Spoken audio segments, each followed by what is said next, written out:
오늘 본문의 말씀을 보면 사도는 하나님께 성도의 영혼을 진리로 세우기 위해서 기도하고 있습니다.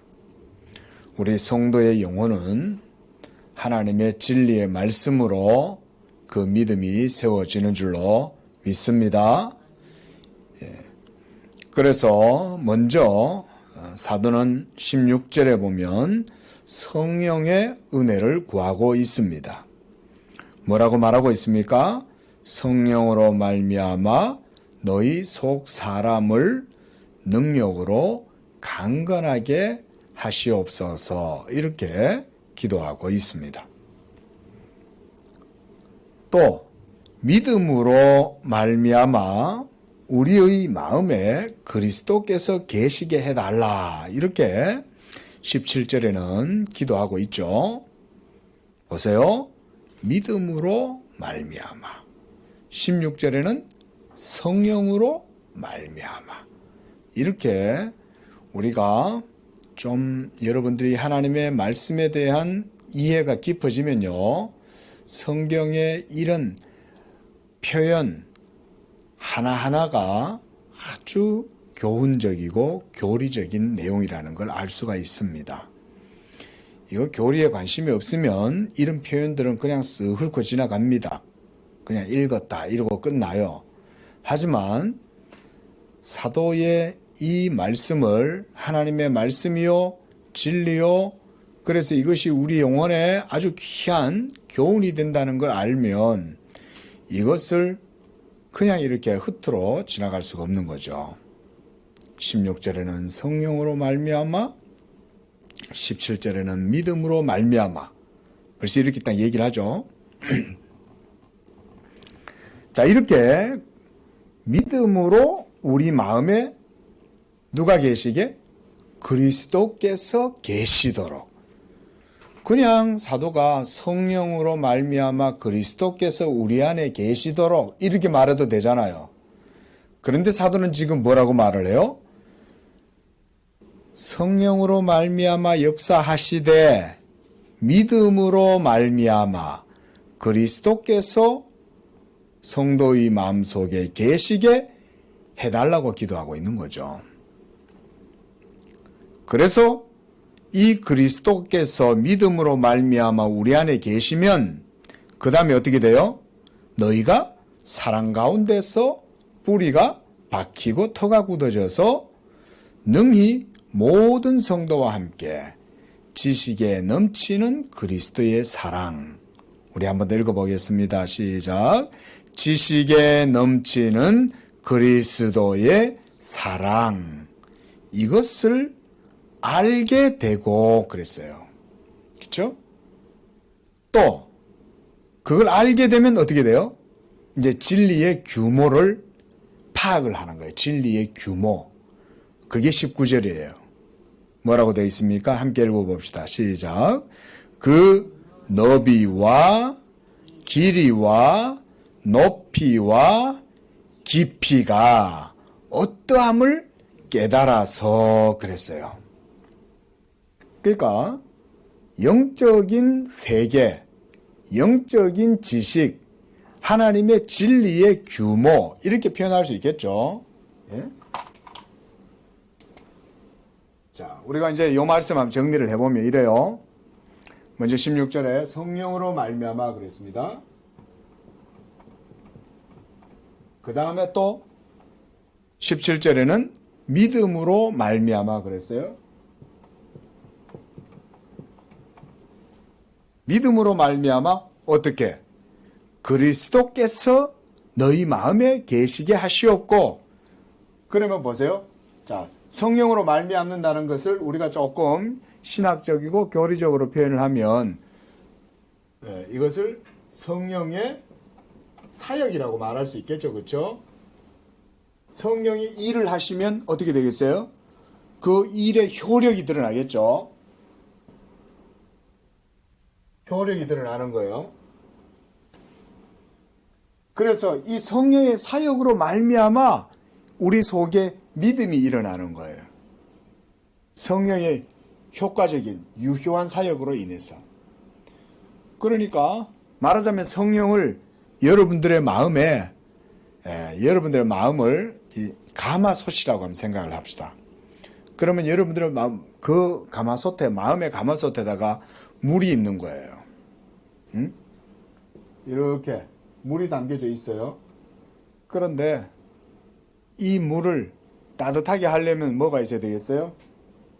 불이 있어야 되겠죠. 그렇죠? 그래서 이게 불이 이렇게 지피는 거예요. 한마디로 성령은 여러분들의 마음 속에 믿음을 불러일으킬 때 말씀의 물을 여러분 마음에 채우고 그 다음 성령이 여러분들의 마음에 솥을 데피시는 거예요.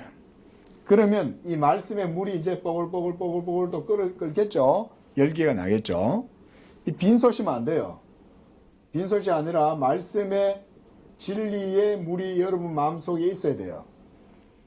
하지만 이 말씀이 있어도 성령이 대표해 주셔야 되는 거예요. 말하자면 제가 지금 뭘 설명하냐면 효력, 효과를 얘기하는 거예요.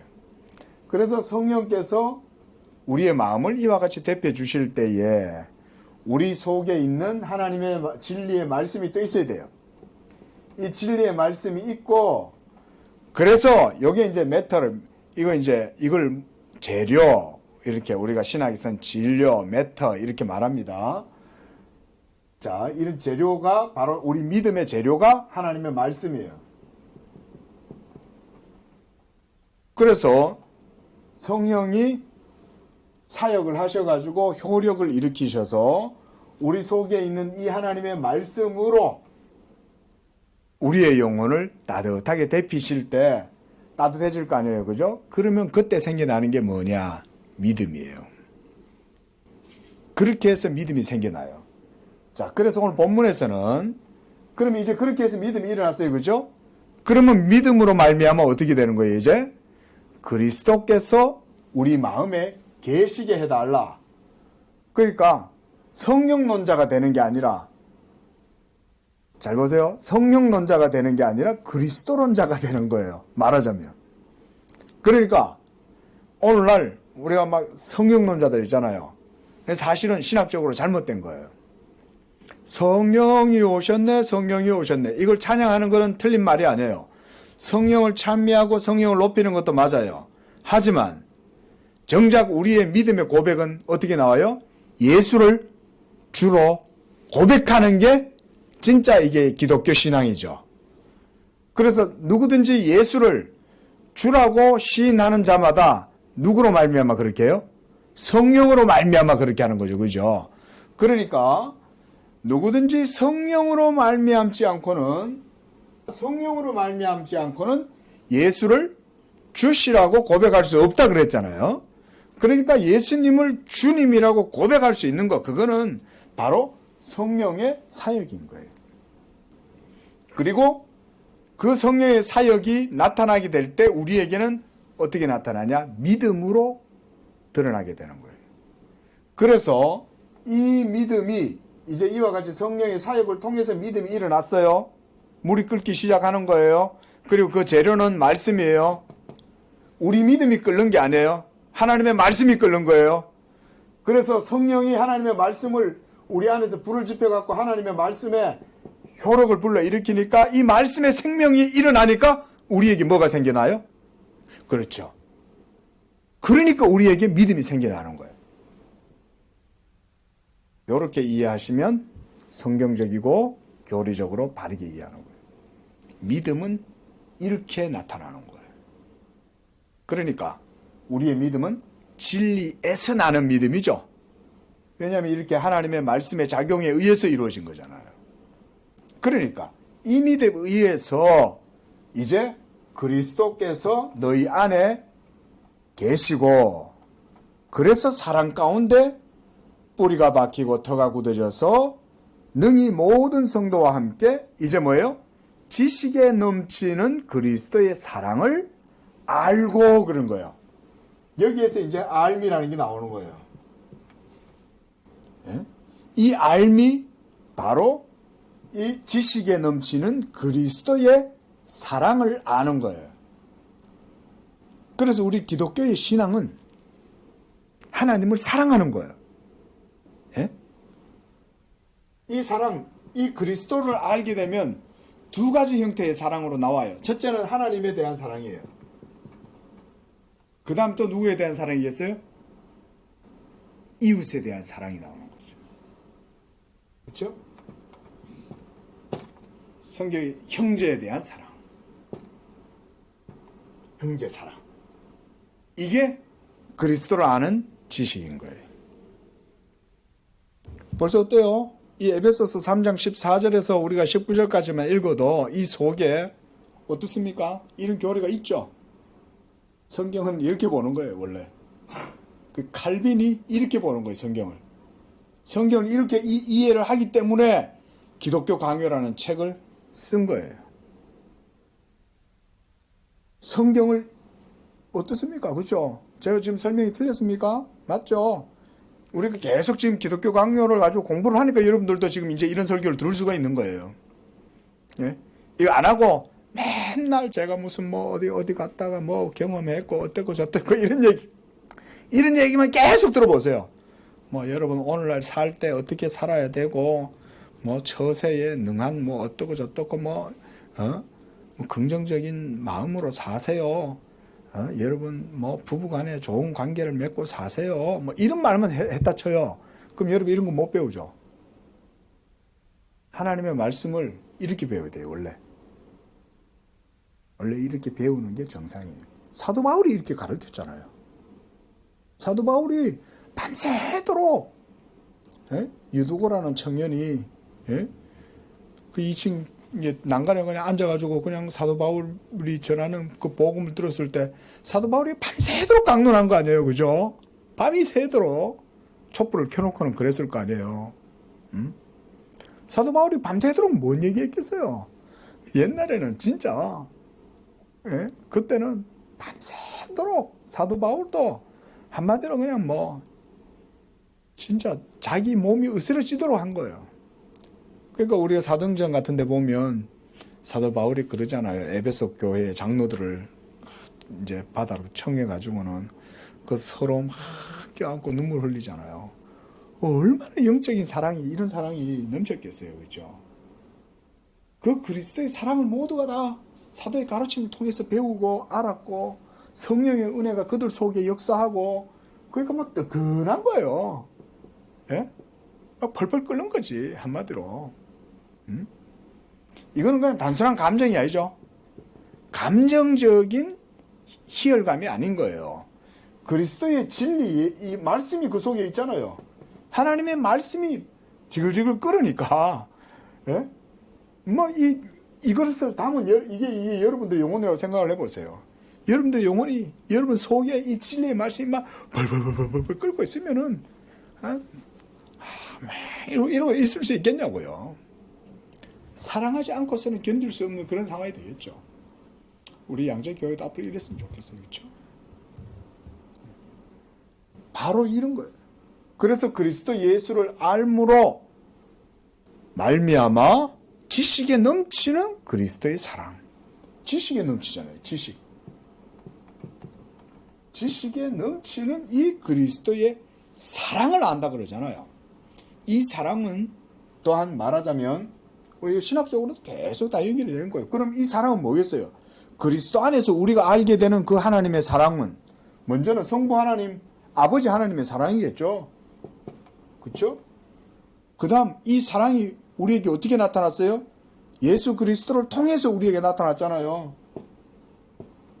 그리고 이 사랑의 진리를 우리가 어떻게 누리게 됐어요? 성령을 통해서 누리게 된 거죠. 성령을 그래서 우리가 열매다 이런 말도 하잖아요. 먹는다는 개념, 누린다는 개념이에요. 하나님의 성령을 우리에게 주심으로써 우리가 이 구원의 열매를 먹는 거예요. 열매를. 오세요. 우리 구원의 진리 속에 삼일체가 계시죠. 성부 하나님의 사랑이 성자 예수 그리스도를 통해서 알고 그를 알 때에도 사랑으로 아는 거예요. 사랑으로 지식에 넘치는 사랑. 이것을 알고 그런데 이 사랑의 온기는 어떻게 느껴요? 성령으로 말미암아 느끼게 되는 거죠.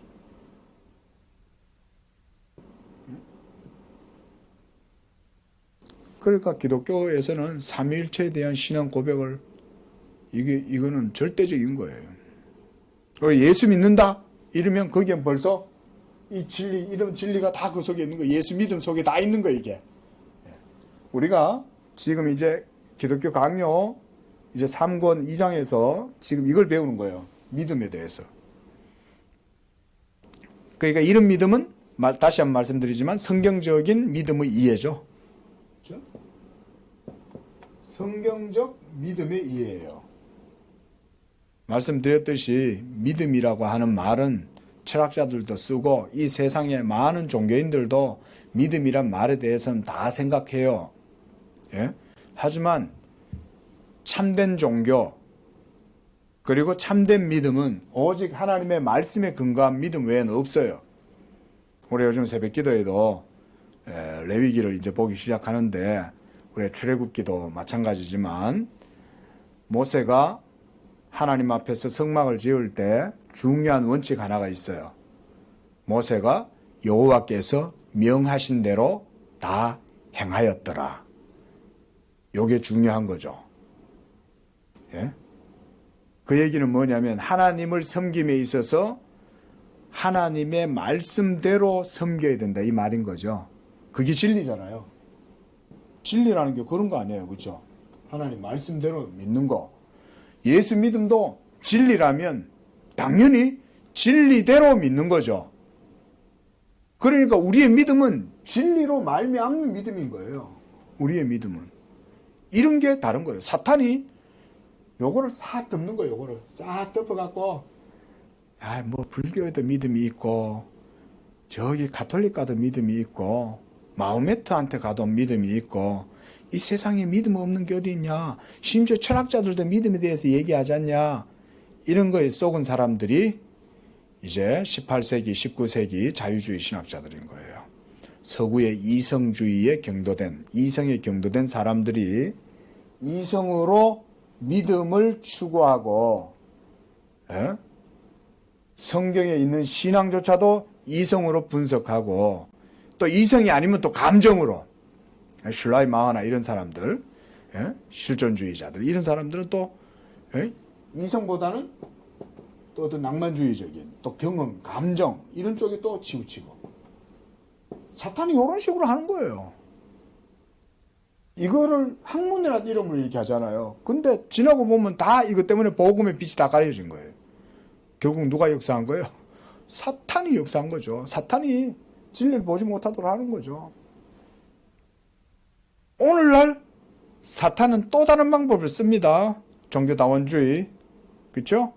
소위 포스트 모더니즘, 탈구조주의라고도 그러잖아요. 철학에서는. 철학자들이야 뭐 구조주의라고 그러든지 후기 뭐 구조주의라고 그러든지 뭐 포스트 모더니즘이라고 그러든지 상관없어요. 근데 그게 하나님에 대한 신앙의 영역으로 들어올 때는 철저히 우리가 하나님의 말씀을 따라서 믿음을 이해하고 나아가야 되는 거예요. 그래야 복음으로 사탄의 모든 화전을 소멸할 거 아니에요. 복음으로. 사탄이 지금도 쉬지 않잖아요.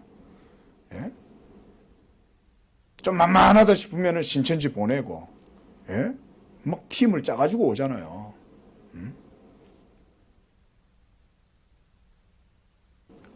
믿음이라는 것은 진리에서 나오는 겁니다. 여러분들 이 개념을 정확하게 이해하셔야 돼요.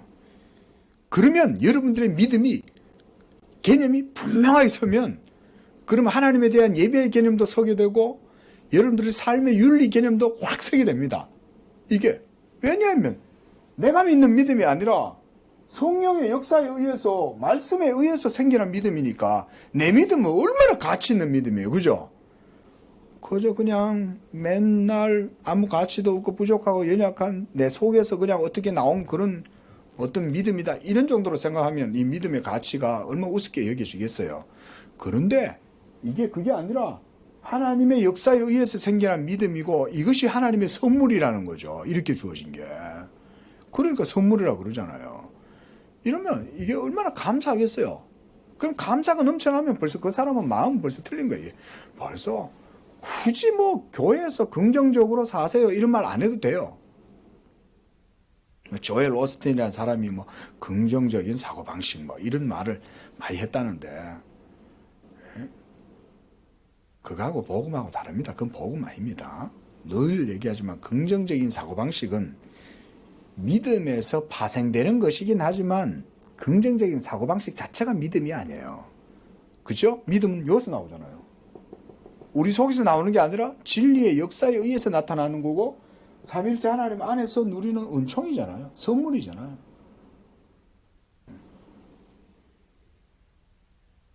자, 그래서 바로 이러한 성도의 영적인 충만한 상태가 이제 거기 보면 19절에 하나님의 모든 충만하신 것으로 너희에게 충만하게 하시기를 구하노라. 이게 목사의 기도인 거예요. 이게 목사도 이렇게 기도하는 거예요. 우리 성도들이 이 하나님의 진리, 이 그리스도 예수를 알므로써 그리스도로 말미암아 여러분들이 이 하나님의 진리로 충만하게 되기를 원하는 거예요. 얼마나 그 진리의 규모가 좋습니까? 규모가 지금 보면 진리의 규모에 대해서 거기에 너비와 길이와 높이와 깊이 이것이 어떠한지를 깨달으란 말은 진리의 규모를 얘기하는 거죠. 진리가 이렇다는 거죠. 진리라는 건 그런 거죠. 그래서 하나님의 모든 충만하신 것으로 구하기를 원한다 그랬습니다. 자, 말씀드렸듯이 보세요. 이와 같이 그리스도 예수를 알므로 말미암는 이 지식은 사랑 안에서 누리게 되는 지식이죠. 그렇게 될 때 그 안에서 성부, 성자, 성령 삼위일체 하나님의 이와 같은 충만한 생명과 기쁨을 누리게 하신다. 자, 이것이 바로 믿음의 유익입니다. 이 모든 한마디로 삼위일체 하나님의 이 모든 구원의 생명과 의와 기쁨 이런 것들을 누리도록 하시기 위해서 우리에게 이 믿음을 주시는 거예요. 우리가 이제 2장에서 이거 좀 배우면서 지나가는 거예요. 자, 그래서 칼빈은 이처럼 믿음을 성령의 작용과 효력으로 설명을 해요. 예? 말씀드렸죠? 성령의 사역과 효력, 작용으로. 그리고 성령 자체가 믿음은 아닙니다. 여러분. 그리고 그리스도 자체도 믿음이 아니에요. 그거 잘 아셔야 됩니다. 나중에도 뭐 보게 되겠지만, 이제 어떤 잘못된 사람은 또 이 믿음이 그리스도다. 이렇게 또 생각한 사람도 있는데, 그게 아닙니다. 그리고 성령 그분 자신도 믿음이 아닙니다. 믿음은 말 그대로 우리 속에 풀어넣어 주시는 거예요. 성령께서 이와 같은 진리의 방식 안에서. 성령은 또한 그리스도의 영으로 우리 안에 오셔서 진리를 증거하시고 그 진리로 우리의 영혼을 감화하신다. 자, 지난주에 여러분 제가 감화라는 표현을 썼는데 우리의 영혼을 감화하셔서 그리스도를 알게 하시고 믿게 하시고 주로 고백하게 하시는 거예요. 성령이. 이게 성령의 작용, 성령의 효력, 사역 이렇게 하시는 거예요. 그래서 성령이 역사하실 때는 이와 같이 하나님의 말씀을 재료로 삼아가지고 여러분들의 영혼 속에 생명의 능력을 불어넣으시는 거예요. 죽은 여러분들의 영혼을 살리실 때 진리로 역사하시는 거예요. 말씀을 가지고 성령이 역사하시는 거예요. 말씀으로 역사하시는 거죠. 말씀으로. 한마디로 그래서 우리가 이걸 재료다 그랬습니다. 그렇죠? 재료다. 하나님의 이 말씀은 이제 예수 그리스도의 복음이겠죠. 이 복음의 진리로 우리 여러분들을 성령이 감화하신다. 한번 따라해 볼까요? 감화. 이것도 신앙 용어예요. 평소에는 여러분들 감화란 말을 뭐 아시겠지만 하지만 이것도 성령의 사역의 역할이에요. 감화. 근데 이 감화가 단순한 감정의 충동 아닙니다. 감정의 충동이 아니라, 잘 보세요. 자, 여기 이렇게 제가 아까 요 예를 들었어요. 성령께서 작용을 하시는 거죠. 효력을 불러일으키시는 거죠. 불을 피운다는 얘기는. 그리고 여러분들 안에 이 하나님의 말씀을 담으시고, 이거 이제 성령 말씀의 물이에요. 그래서 이 물을 끓게 하시는 거죠. 자, 이 물이 여러분들 마음 속에서 하나님 말씀의 물이 끓으면 열기가 날 거 아닙니까? 그렇죠? 열기가 나면서 김이 모락모락 날 거고 끓을 거예요. 그렇게 되면 여러분들 여기에 이제 열이 생길 거 아닙니까?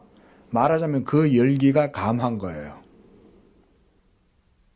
그러되면 그때서야 진리로 말미암는 감화 때문에 여러분들의 감정도 충만하게 되는 거예요. 그래서 우리는요, 감정을 무시하거나 감정 자체가 없다고 말하진 않아요. 감정은 어디서 생겨납니까? 하나님의 말씀의 작용에 의해서 성령으로 말미암아 우리 속에 이 감정이 생기는데, 이게 바로 감화받는 상태가 된 거예요. 물이 끓으니까. 그 끓으면 예수님을 사랑하게 되는 거죠. 보이지 않는 예수님을 사랑하는 거예요. 그 보이지 않는 예수님을 어떻게 사랑하게 되겠어요? 보이지 않는데. 진리로 말미암는 감화 때문에 사랑하게 되는 거예요. 성령이 역사하시니까.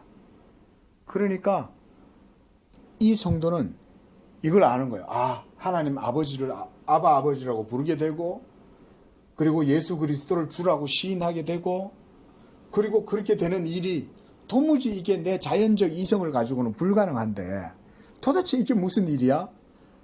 내가 어떻게 이렇게 보이지 않는 하나님을 아버지라고 부르고, 보이지 않는 예수님을 나의 주님이라고 부르고, 내가 그 하나님을 사랑한다고 말하고, 도대체 이게 무슨 일이야? 무슨 일이겠어요?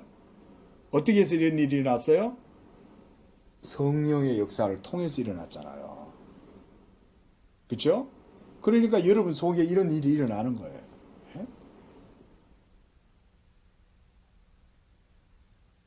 이런 것이 바로 감화다. 이게 감화의 방식이에요. 그래서 늘 우리가 복음주의하고 개혁주의를 자꾸 제가 구별을 하는 이유가 그런 거에 있었어요.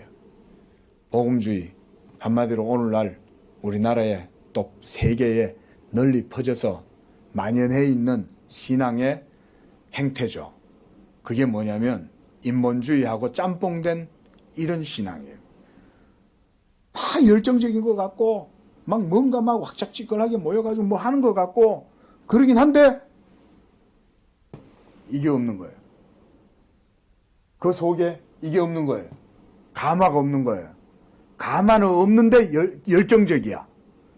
진리에 대한 감화가 없는데 하나님의 말씀의 작용, 성령의 효력이 없는데 열정적이야. 그러면 그거는 이교들하고도 다르지 않다고 볼 수 있어요. 너무 이제 이렇게 말을 좀 과하게 하는 거지만 물론 그들 속에 연약한 믿음이 있긴 하겠죠. 하지만 그 상태로 계속 머물러 있다 계속 그렇게 가는 건 그거는 잘못된 거죠. 그래서 이상한 영성운동 그런 것도 우리가 그래서 조심해야 됩니다. 하나님 말씀을 바르게 배우면요 이상한 영성운동 같은 거 그 잘못됐다는 걸 대부분 알 수 있어요. 그렇잖아요. 어때요?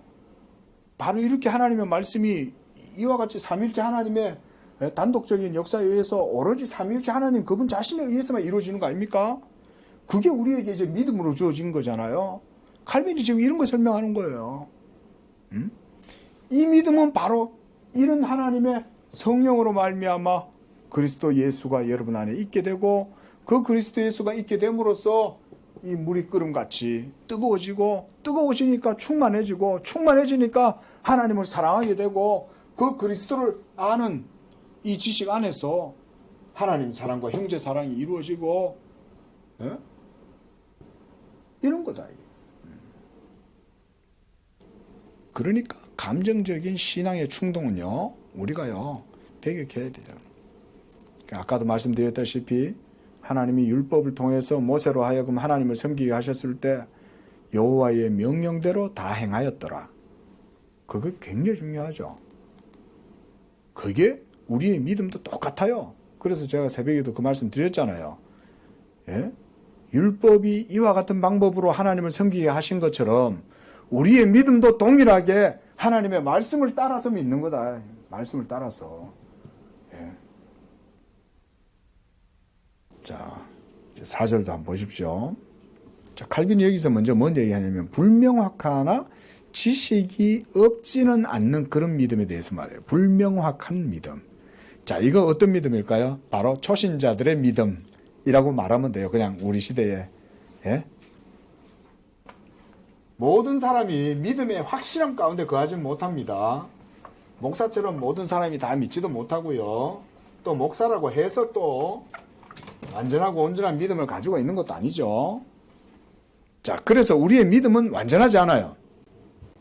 자, 이런 믿음이지만 이 믿음은 완전한 상태로 있지 않아요. 지난주에도 말씀드렸듯이 우리의 믿음은 배워나가는 이 삶의 과정이 점점 더 깊어갈수록, 그래서 사도 바울도 그리스도 예수를 아는 지혜와 지식에서 어떻게 얘기해요? 어떻게 하라? 지혜와 지식 안에서 자라가라 그러잖아요. 그렇죠? 자라가라, 그렇죠? 그러면 이 지혜와 지식 안에서 자라감으로써 뭘 알게 되겠어요? 그리스도를 알게 되는 거죠. 그리고 이 그리스도를, 진리죠. 여기 진리, 말씀이죠. 말씀. 알아갈수록 어떻게 되겠습니까?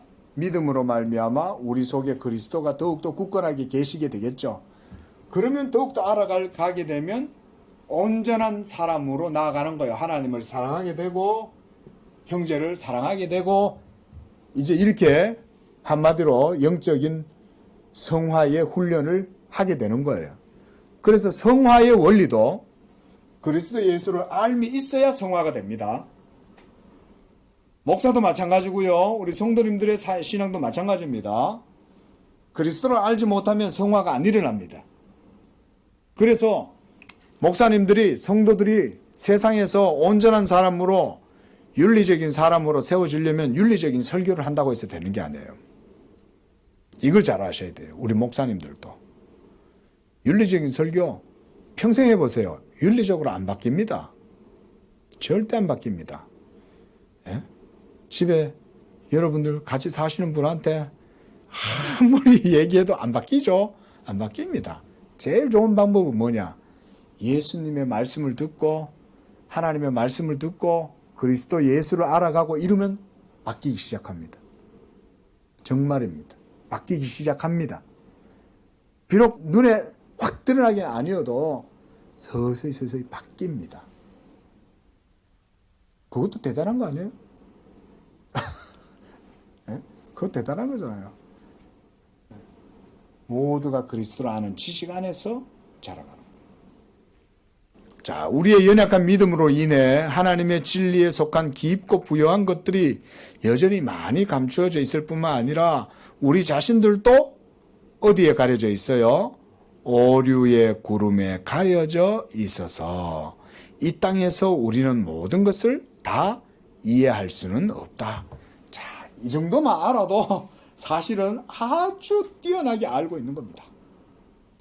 예? 이 정도만 알아도. 예?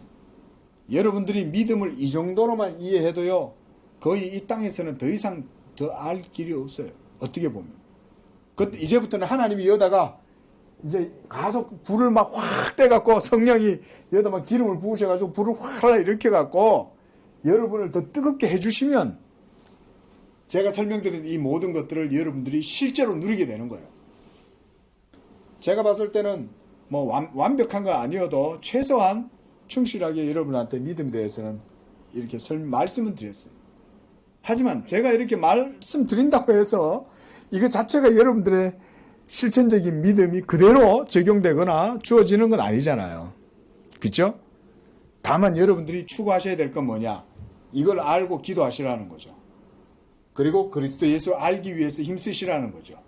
그러면 이런 부요함, 충만함 속에 여러분들이 나아갈 수 있겠죠.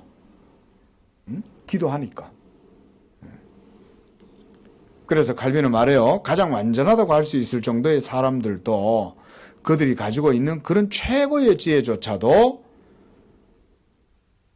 거기에서 만족할 수 있는 것이 아니라 계속해서 더 성숙하고 온전한 길을 찾아서 나아가야 된다는 거예요. 이게 바로 우리의 믿음이죠. 우리가 이 땅에서 사도 바울도 그러잖아요. 내가 온전히 이루었다 함도 아니라 오직 앞에 것을 바라보고 뒤에 것은 돌아보지도 안 하고 내가 앞에 것만 바라보고 나아간다 그러잖아요. 내가 다 이루었다 함도 아니다 그러잖아요. 사도 바울조차도 그렇게 다 이루었다 함이 아니라고 그렇게 말하는데 우리야 오죽하겠어요. 그죠? 예? 우리의 남은 생애 동안 계속해서 그리스도를 표대로 삼아가지고 나아가야 되는 거죠. 그래서 우리가 이 육신의 장막을 벗을 때까지는 우리는 우리가 원하는 것보다 그렇게 많이 얻지는 못한다. 자, 목사의 바람은 여러분들이 이만큼 다 알아서 영적 감화가 충만하고 이 속에서 여러분들이 막 이런 하나님 사랑과 이거 온전한 거죠. 이게 이 율법의 최고 강령 아니에요? 이게 그리스도 예수를 알므로 말미암아 율법의 모든 온전하신 뜻이 이루어지는 거잖아요. 이 상태가 우리가 지상에서 누릴 수 있는 어떻게 보면 가장 최고의 신앙의 상태라고 할 수가 있습니다. 자, 그런데 주님의 제자들은 어때요? 성령을 받기 전까지 주님의 제자들의 믿음의 모양도 그랬죠. 얼마나 연약합니까? 그죠? 예? 그거 보십시오. 성령의 완전한 조명을 받기 전에는 그들 가운데 이런 불명확한 믿음의 상태를 발견하게 된다. 베드로의 연약함, 도마의 불신앙, 빌립의 무지, 또 여러 제자들 가운데 있는 인격적인 연약함. 주여, 주의 나라에서 내 형제 야고보는 우의정이 되게 해주시고 저는 좌의정이 되게 해주시옵소서. 이러니까 또 다른 제자들은 또 다 거기 또 화가 나는 거죠. 야, 왜 너들만 좌의정하고 우의정하냐? 어? 우리도 좀 하게 해줘. 이러면서 뭐 저들끼리 막 서로 싸우니까 예수님이 야, 너희들 중에 높은 자가 되려는 자들은 낮아져야 되고 섬기는 자가 되어야 된다. 인자가 온 것은 섬기러 온 것이다. 이러면서 예수님이 그들한테 가르쳐 주신 거잖아요. 지금 칼빈이 말하는 거는 그런 연약한 믿음을 말하는 거예요. 얼마나 연약한 믿음입니까? 그렇죠? 자, 그러함에도 불구하고 그들의, 잘 보세요. 이거 중요합니다. 연약한 믿음이에요. 이 연약함은 알미 부족하기 때문에 무지의 상태입니다. 그렇죠? 알미 부족하잖아요. 알미 없잖아요. 그리스도 예수에 대한 알미 없으니까 이 무지한 거예요. 무지에 휩싸여 있는 거예요. 하지만 이 연약함과 무지함이라 할지라도 그들 속에 믿음의 씨가 있었다는 거예요. 한번 따라 보겠습니다. 믿음의 씨. 이 칼빈의 표현입니다. 믿음의 씨가 연약할지라도 그들 속에 있다. 예? 우리 성도님들 속에 연약함이 있어요. 목사가 봐도 연약해 보여요. 그러나 목사는 그것으로 인해 가지고 여러분들을 비난하거나 정죄하거나 그걸 책망하거나 그럴 일이 전혀 없어요. 왜냐? 목사는 뭘 보기 때문에? 하나님께서 여러분 속에서 일하심을 보기 때문에 여러분 속에 이 믿음의 씨를 두셔갖고 이 믿음의 씨가 여러분 속에서 자라게 하시고 열매 맺게 하실 것이기 때문에 목사는 그걸 위해서 부지런히 이런 거 설명해 주는 거죠. 같이 기도하고 같이 신앙생활하고 그러는 거예요. 예? 완전한 믿음의 사람은 없어요. 완전한 믿음의 사람은 없습니다. 그럼에도 불구하고 여러분들에게 있는 이 믿음, 여러분 속에 있는 작은 믿음의 씨, 또 충만한 믿음일지라도 이 모든 것들은 다 뭐예요? 하나님에게서 나는 거예요. 여러분 속에 연약한 믿음 속에 있는 믿음의 씨앗도 하나님의 역사로 이루어지는 거예요. 지금 칼빈은 지금 그 얘기를 하려고 그러는 거예요. 믿음이 그만큼 중요하다 그 말인 거죠. 하지만 자, 그 밑에 한번 보세요. 비록 그들이 밑에서 쭉 6번째 문단 보세요. 비록 그들이 그리스도의 진실하심을 알므로 그의 말씀에 대한 믿음을 가지고 있다 하더라도 그들의 마음을 여전히 차지하고 있었던 무지가 그들의 믿음으로 어두움으로 휘감아서 그들을 거의 혼절하게 만들었다. 예, 칼빈이 이렇게 표현해서 혼절할 정도로까지 그들의 연약함을 무시함으로 이렇게 할 정도로까지 믿음이 연약했다 그런 거예요. 믿음이 강하면 혼전하지 않았겠죠. 담대하게. 예를 들어서 베드로가 믿음이 있었다면, 정말 하나님께 대한 이런 굳건한 믿음이 있었다면 베드로는 주님을 부인하지 않았겠죠. 하지만 성령의 충만함을 받고 난 이유는 어땠어요? 그때는 담대해진 거죠. 그런 게 베드로의 성령 받기 전에 베드로와 성령 받고 난 이후의 베드로의 믿음의 차이죠. 확연하게 다르잖아요. 그게 바로 이건 거예요. 이게 있느냐 없느냐에 따라서 다른 거예요. 성령이 주어짐으로 감화받은 믿음, 그의 믿음이 이제 충만해진 거죠. 자, 그래서 거기에 보면 그 밑에 그리스도께서 하신 말씀의 진리가 부활 사건으로 분명해졌을 때 그들은 그것을 믿게 되었다. 하지만 그들이 그때서야 비로소 믿게 된 것이 아니라 그들 마음 속에 죽은 것 같이 감추어져 있었던 믿음의 씨가 비로소 힘을 부여받아서 터져나온 것이다. 이 칼빈 표현입니다. 칼빈이 이렇게 표현한 거예요. 그러니까 우리 집사님 속에 이런 연약함이 있는 거예요. 하지만 그 속에 이게 있다는 거예요.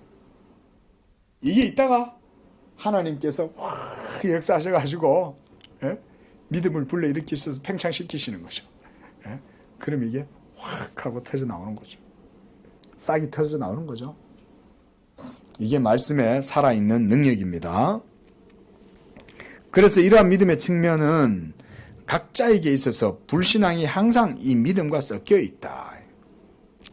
믿음과 섞여 있습니다. 그러니까 우리 성도님들 교회에서 신앙생활 하실 때 교회 내의 지체들, 다른 성도들의 연약함을 보거든요. 아무렇게나 그거 보고 어떻게 저떻다 그렇게 얘기하지 마세요. 그들 속에 하나님의 믿음의 씨가 있다는 것을 바라보고 계셔야 되는 거죠. 내 자신도 그렇고, 그렇죠? 정작 자기 자신도 그렇게 연약함이 있고 다른 사람의 연약함도 있을 때 서로 돌아보아 서로 짐을 지라, 이 말이 그 말이에요. 서로 짐을 지라는 말이 그런 말입니다. 자, 5절도 잠깐 보십시오. 칼빈은 이러한 믿음의 준비 단계에 불과한 것일지라도 이것을 불명확한 믿음이라고 불렀어요. 자, 이런 상태의 믿음을 그래서 불명확한 믿음이다. 이렇게. 아직은 자기 신앙 고백이 명확하지 않지만 명확하지 않다고 해도 우리가 그것을 함부로 나무라하거나 정죄하거나 책망할 필요가 없다. 그들 속에는 연약하지만 믿음의 씨가 있다. 이런 사례를 어디서 봅니까? 그 다음 페이지 보세요. 우리는 사마리아 여인에게서 볼 수가 있습니다. 자, 이 사마리아 여인이 우물가에서 예수님을 만났죠. 사마리아 성의 여인이. 그래가지고는 예수가 바로 그 야곱의 우물의 주인이 예수님이라는 걸 알게 되고 예수님이 바로 생수를 주시는 분이요 오실 자 메시아라는 것을 알게 되고 난 다음에 이 여자가 너무 기뻐갖고 사마리아 성에 막 뛰어들어가가지고 전도를 했잖아요.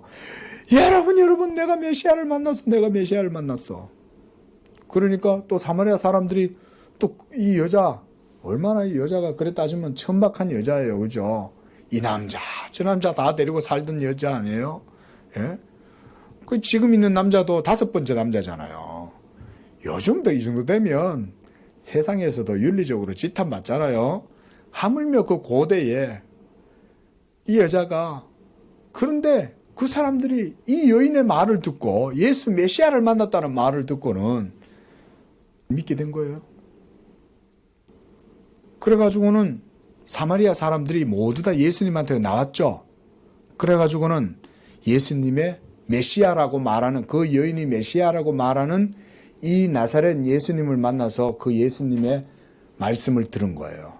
다 예수 메시아라고 하는 그분 주변에 둘러앉아가지고는 그러고 나서 요한복음 4장 42절에 이 사마리아 사람들이 이 여자한테 말을 해요. 뭐라고 말하냐? 이제 우리가 믿는 것은 우리 한번 찾아볼까요? 요한복음 4장 42절 찾아보십시오. 이제 우리가 믿는 것은 내 말로 인함이 아니니 이는 우리가 친히 듣고 그가 참으로 세상의 구주신 줄 알미라 하였더라. 자, 사마리아 여인의 전도만 받고도 예수님께 대한 믿음을 가졌죠. 그러니까 그걸 나온 거 아니에요. 메시아를 만나러. 그래가지고 믿었는데 그들이 뭐라 그래요? 우리가 믿는 것은 이렇게 말하죠. 우리가 믿는 것은 네 말로 인함이 아니니 이는 우리가 친히 듣고 그가 참으로 세상의 구주신 줄 알미라 이렇게 말하잖아요. 자, 이런 사례를 통해서 우리가 이런 불명확한 믿음의 상태에 대해서 있을 수 있다는 걸 알 수 있겠죠. 하지만 이 불명확한 믿음의 상태라 할지라도 이 믿음의 작용과 원천은 어디서 나와요? 하나님의 말씀에서 나오기 때문에 연약한 믿음일지라도 무시하면 안 된다는 거예요. 그래서 예수님도 말하죠. 너희 가운데 있는 작은 소자 하나를 실족하게 하면 안 된다는 거예요. 믿음에 연약한 사람, 이런 사람들. 그들 작은 자들이라는 이런 자들, 연약한 자들을 얘기해요. 믿음이 강한 자들, 믿음이 강한 우리는 마땅히 연약한 자들을 담당하고 그들의 짐을 져야 되겠죠. 이게 믿음 강한 자들의 의무잖아요. 약한 자를 도와줘야죠. 그런 게 바로 불명확한 믿음의 상태다 그랬습니다. 그래서 오늘 5절까지 하겠습니다. 마지막 보세요. 이런 불명확하고 연약한 믿음의 상태라도 교황주의자들이 고안한 불명확한 믿음에 만족하면서 헤어나오지 못하는 그런 우둔하고 무지함의 상태와는 전혀 다르다. 무슨 말이냐면요. 로마 카톨릭, 그러니까 중세의 암흑기 가운데 있을 때 로마 교회가 얼마나 도덕적으로 신앙적으로 영적으로 부패하고 타락했습니까? 그런데 그런 교회에 대한 경외, 막연한 교회에 대한 신앙만으로 머물러고 만족하는 사람들은 이런 연약한 믿음 무지의 상태에 있다 할지라도 그냥 그것에 머물러 있는 것과는 이런 연약한 믿음은 다르다는 거예요.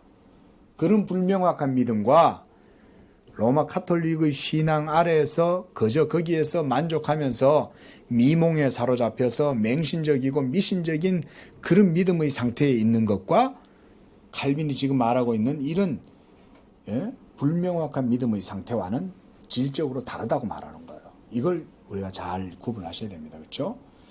그래서 여기서 디모데후서 3장 7절을 칼빈이 인용을 합니다. 그게 뭐라고 하냐면 항상 배우나 끝내 진리의 지식에 이르지 못하느니라. 예? 저들은 항상 배우나 끝내 진리의 지식에 이룰 수 없는 그런 사람들이 바로 칼빈 당시에 로마 교회에 대한 무조건적인 충성, 맹목적인 신앙. 지금도 로마 교회 신도들은 교황이 그랬다 그러면 다 그렇게 믿는 거예요. 그게 진리인지 아닌지 상관도 없어.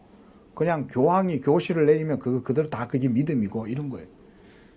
그게 무슨 사이비 종교지. 그게 기독교예요? 예? 교지 이만희가 와 이렇다고 하면 다 따라가잖아요. 그구나. 예? 똑같은 거지. 그러니까 종교개혁 당시 때는 지금도 마찬가지지만 지금은 더 심해요.